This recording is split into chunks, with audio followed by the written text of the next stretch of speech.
Hello viewers, welcome to my channel Learn Electrical Engineering 121 Pod.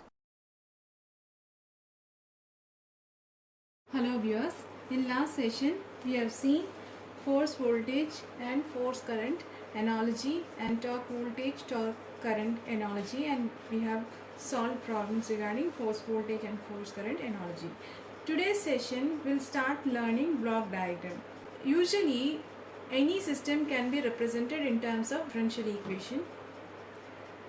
Again, these differential equations are being converted into Laplace frame, Laplace domain, so that finally we can get the transfer function which would relate the output and the input. So this is the usual method till now we were learning.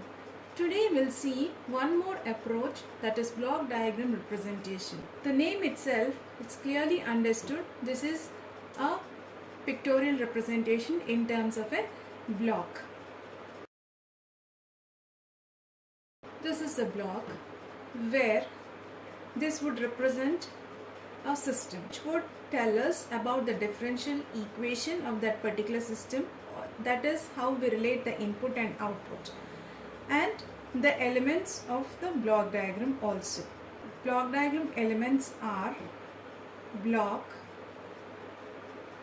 and branch point and summing point. For this block, you can represent input and output. Signal which is towards this block is nothing but input, which is away from this is nothing but output. It would tell us about the information of direction of flow of signals as well. We'll see what a summing point is. Represented like this. For example, this is the input A, say, and here the signal here at this particular point is B, say. Now the summing point is nothing but it is used to add two or more signals here, which would indicate a summing operation. That is nothing but input here is A. Now minus would help us to deduct any signal, that is A minus B here. So the output is A minus B. You can go for adding up or deducting as well, but both the signals should be of same units or dimensions. Now we'll learn about branch point. This is represented like this, a block. Branch point is a point from which the signal from a block goes concurrently to the other blocks or summing points. Call this a branch point here. So obviously you have the same signal flowing through this path and also through this path here. On the whole, block diagram is a combination of a block, a branch point and a summing point, which would give us the relation between input and output, and also it would give us the information about the signal flow direction also. Every block, the representation of a transfer function.